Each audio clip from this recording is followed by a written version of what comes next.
கலாட்டா தமிழன் மூவி ரிவ்யூஸில் இன்றைக்கி பார்க்க போகிற படம் என்ன அப்படின்னாக்க மணி சர்மா இயக்கத்தில் பரத் ரெட்டி நடித்து ஹீரோயினா விசாகா நடித்து வெளிவந்திருக்க படம் பயம் ஒரு பயணம். அப்போலாம் பேய் படம் எப்பயாவது ஒன்று தான் வரும். ஆனால் இப்போது முக்கால்வாசி படம் பேய் படமாக தான் வந்துட்டுருக்கு. அதனாலேயே என்னமோ தெரியல, பேய் படம் பார்க்க போகும்போதெல்லாம் காமெடி படம் பார்க்க போகிற மாதிரி ஒரு ஃபீலாகவே இருக்குது. ஓகே, இந்த படத்துக்குள்ளே வருவோம். பேய் படம் அப்படின்னாலே கடைசியில் தான் பேய் வரும். பேய் எப்போ வரும்னு நம்ம பார்த்து வெயிட் பண்ணிக்கிட்டே இருப்போம். ஆனால் இந்த படத்தில் ஓப்பனிங்லேருந்து கடைசி வரைக்கும் வேணாம் அப்படின்னு சொல்லிட்டு ஹீரோவோடையே அந்த பேய் ட்ராவல் பண்ணிக்கிட்டே இருக்கு. இப்படி ட்ராவல் பண்ணுற பேயனால நமக்கு அந்த பேய் மேலே பயம் அப்படிங்கிறதே இல்லாமல் போயிடுச்சு அப்படின்னு தான் நினைக்கிறேன். ஏன்னா படத்தில் எப்பயாவது ஒரு இடத்துல திடீர்னு வந்தால் தான் அது பேய். படம் ஃபுல்லாக பேய் வந்தாக்க என்னத்தை தான் சொல்கிறது அப்படின்னு தெரியல. படத்துலையும் பேய் மனுஷனை பழி வாங்குற மாதிரி தான் இந்த படத்துலையும் பழி வாங்குது.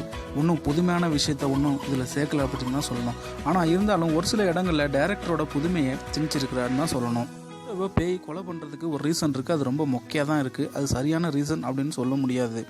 படத்தோட ப்ளஸ் என்ன அப்படின்னாக்க கடைசி 30 நிமிஷம் ரொம்ப விறுவிறுப்பாக போகுது. மியூசிக், பேக்ரவுண்ட் ஸ்கோர் எல்லாமே பக்காவாக இருக்குது. அது மட்டும் இல்லாமல் படத்தோட கேமரா பக்காவாக பண்ணியிருக்காங்க. ஒவ்வொரு சீனும் துல்லியமாகவும் இருக்குது, அழகாகவும் இருக்குது, பார்க்குறதுக்கு ரொம்ப நேர்த்தியாகவும் இருக்குது. கடைசி 30 நிமிஷம் எப்படி எந்த அளவுக்கு விறுவிறுப்பாக போச்சோ அந்த அளவுக்கு படம் முழுக்கவே போயிருந்துச்சுனாக்க அவ்வளோ சூப்பராக இருந்திருக்கும். படம் 60% படம் வந்து சூப்பராக இருக்குது. கண்டிப்பாக போய் தேட்டரில் பார்க்கலாம். படத்துக்கான கலாட்டா தமிழன் ரேட்டிங் இது.